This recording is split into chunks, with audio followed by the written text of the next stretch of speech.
Welcome to Spiritual Insurgency. I'm Jason Lupo, sitting here with my co-host today, Aaron Lujan, Hello. and just a guy, Jim Miller. Hello, hello. And uh, uh, we're like all wearing T-shirts today. That's kind of abnormal, but I'm wearing a what sweatshirt. the heck? I think you got a T-shirt on underneath that, and Aaron's got camouflage pants on. Good thing we don't have camouflage chairs. But Aaron, what do we got for the news today? Breaking news. Gun manufacturer plans to rebrand the AR-15 as MS-13 so Democrats won't ban them. I applaud the move. Be welcomed in every home.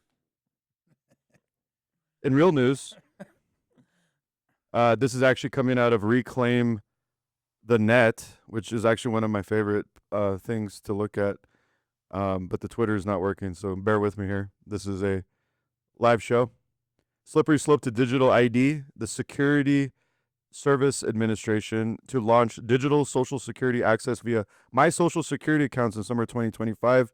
A digital social security number inches the U.S. closer to a future where your identity is a login screen away from government hands.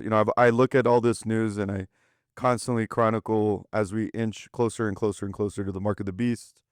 Something that has been promised to us in Holy Scripture that you will not be able to buy or sell unless you have the mark. I was in San Diego recently, and they would not accept my cash. Every place I went to on PCH in Encinitas, California, said card only, bud. And I'm like, this is weird. Same with Seattle. It's one of the few good things, right? We live in Colorado. For those of you guys just tuning in, we live in Colorado. We have a pretty liberal governor, but at the same time, he's done some very interesting things. One of those things was Polis actually signed into law the fact that if you are a business in the state of Colorado, you have to accept cash. Now, I was just in Seattle and everybody did the same thing. Everybody was just using card. And I actually asked a couple business owners, I was like, hey, why are you guys doing this?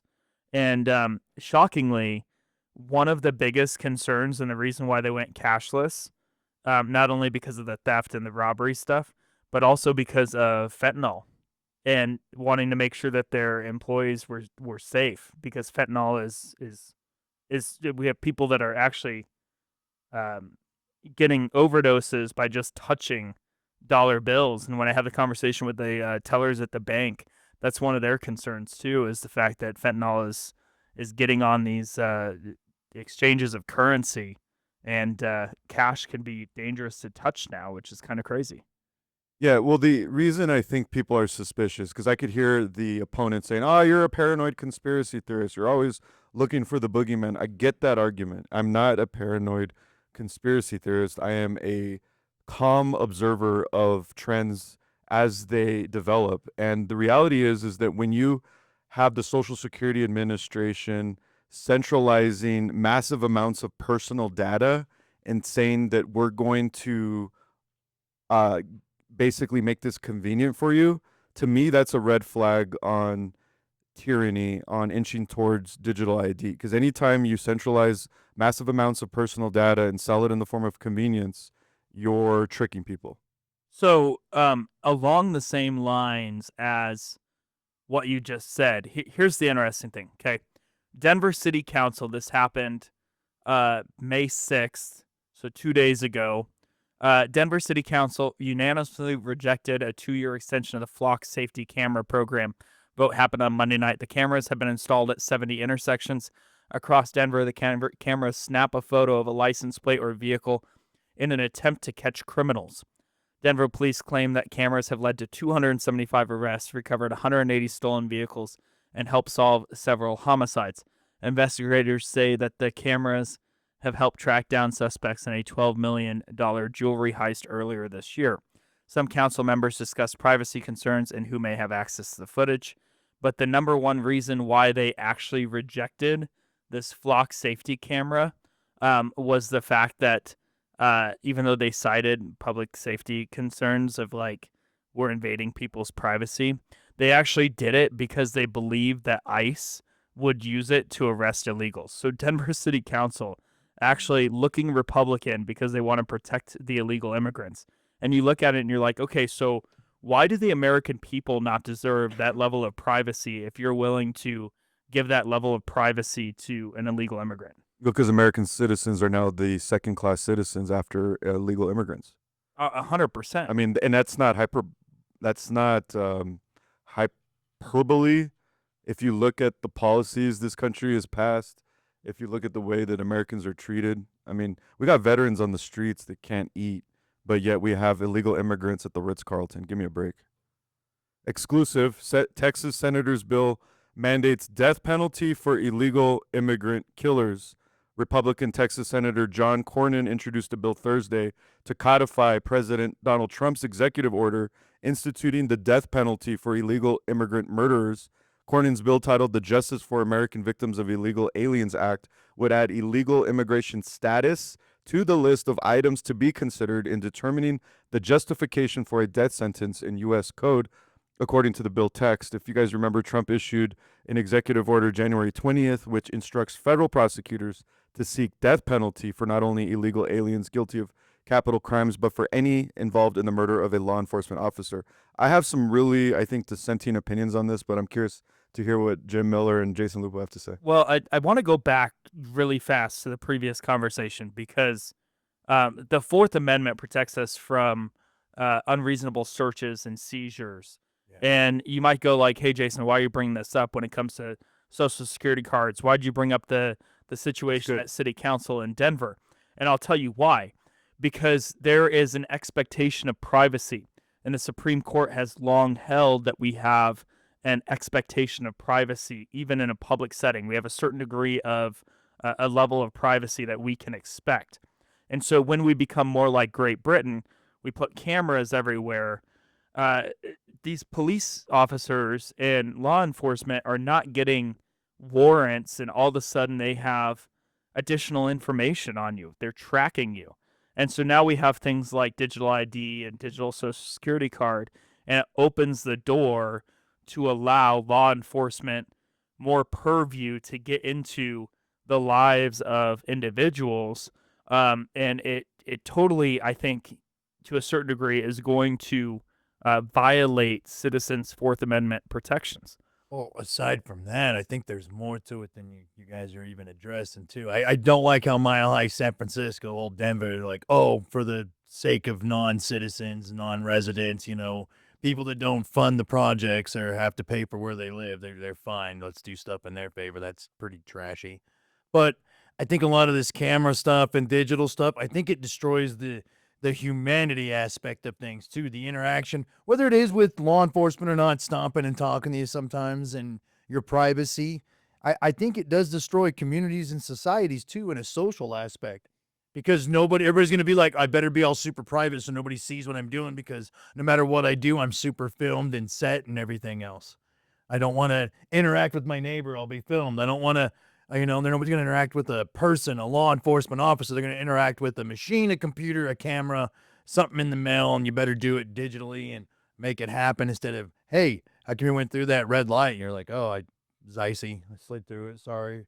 Oh, well, try not to, do that, or your tire's good. Do you need, whatever it is. I think it does destroy communities and societies with the lack of human interaction, though, too. Oh, absolutely. Yeah, and I think that was always the intention when it came to, like, our police officer force, our sheriffs. It's like old Western sheriff in town, truly working for the people to keep the people safe, not working for some money-making propaganda that revenue generating nonsense that's taking place. But back to Aaron's article, the administration calling for the death penalty. Listen, I think that we have a growing amount of crime in this country perpetrated by residents and illegal immigrants and citizens of America and non-citizens. And we have to get that under control some way, somehow.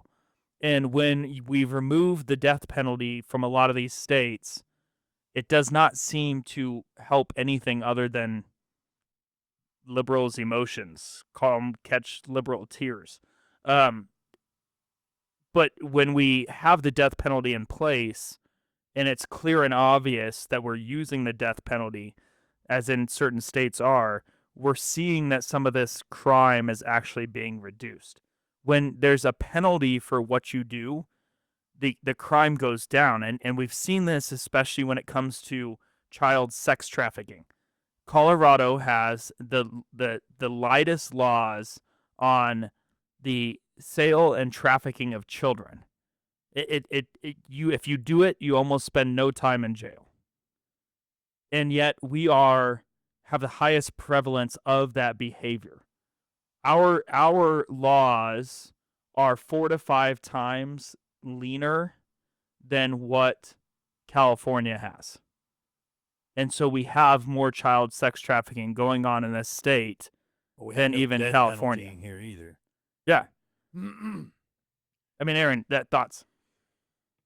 I'm opposed to the death penalty. I'm a pro-life Christian. Okay, so I believe that life is sacred from cradle to grave, and regardless of how heinous, how evil, how awful a murder could be, or any crime for that matter, and I think we're speaking about murder because this law is addressing the punishment for murder.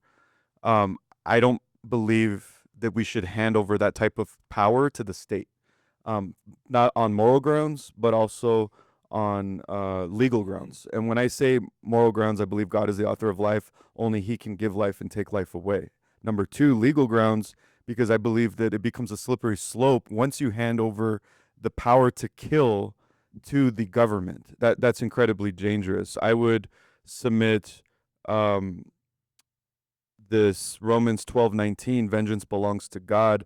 Dearly beloved, avenge not yourselves, but rather give place unto wrath, for it is written, vengeance is mine, I will repay, saith the Lord. Paul discourages personal or state vengeance, leaving judgment to God. So as much as I understand that the capital punishment is a disincentivizing tool for crime, I get that. I'm not even disputing that. I think it's too heavy-handed. I think it leads to a slippery slope. And as much as this is red meat for the MAGA crowd and the hell yeah, let's do something about this immigration problem, I think there's much better ways to address immigration than to hand state power of murder over, or the power of murder to the state. That's definitely an interesting take. I mean, I'm seriously not convinced one way or the other about the death penalty. I've battled that in my head for a long time, whether or not we should use the death penalty. And I totally respect your take on that. But regardless, I think that we need to be tough on crime. Even if we don't have the death penalty, we still need to be tough in terms of the punishment that we have. We talked about that the other day where, we're basically just letting people off with personal recognizance bonds saying, hey, please show up to court. And if you don't show up to court, don't worry. We have so much on our plate, we probably won't come get you. So you're probably safe until the next time you break a law and we do this again. Me? I think there should be a death penalty. Rapists, pedos, sex traffickers, murderers. I think they should. It's such a virus and disease. I'm like, eradicate it. You want a vaccine? The death penalty is the vaccine that needs to be implemented. Get rid of the damn problem. I'm tired of it. It's nonsensical. I got family members and friends that, on certain things, they'll be like, they're like recovering addicts. They get more restrictions, more time in prison, more rules, more things than pedos, rapists, sex traffickers. I mean, we need it. I think we need it because there needs to be known there's consequences for the actions. You're a terrible, evil, sick, disgusting, part of the community that's just evil in the flesh as far as you can be. No, I'm good. Get rid of you. Like fruit. Cut the bad spots out and keep the rest. I'm over it. This has been Spiritual Insurgency. Join us every day for more content. Don't forget to like and subscribe. See you tomorrow. Peace.